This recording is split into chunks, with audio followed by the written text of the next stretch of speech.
Ang mabuting balita ng Panginoon ayon kay San Lucas.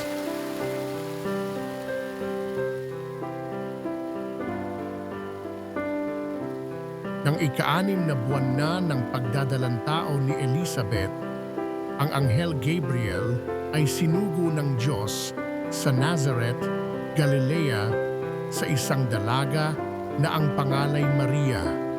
Siya'y nakatakdang ikasal kay Jose, isang lalaki, buhat sa lipi ni Haring David.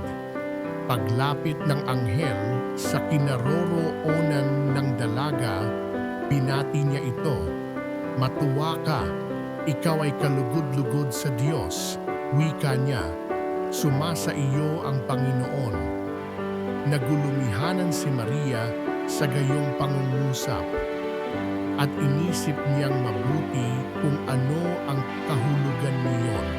Kaya't sinabi sa kanya ng anghel, "Huwag kang matakot, Maria, sapagkat kinalulugdan ka ng Diyos. Makinig ka, ikaw ay maglilihi at manganganak ng isang lalaki at siya ay tatawagin mong Jesus. Magiging dakila siya at tatawaging anak ng kataas-taasan. Ibibigay sa kanya ng Panginoong Diyos ang trono ng kanyang amang si David.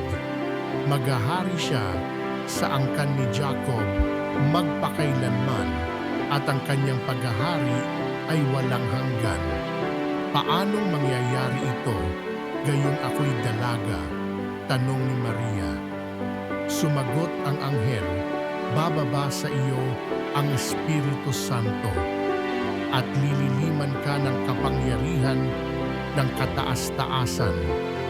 Kaya't banal ang ipanganganak mo at tatawaging anak ng Diyos.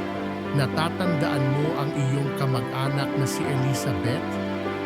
Alam ng lahat na siya'y baog, ngunit naglihi siya sa kabila ng kanyang katandaan. At ngayoy, ika-6 na buwan na ng kanyang pagdadalantao, sapagkat walang hindi mapangyayari ang Diyos." Sumagot si Maria, "Ako'y alipin ng Panginoon. Mangyari sa akin ang iyong sinabi," at nilisan siya ng anghel. Ang mabuting balita ng Panginoon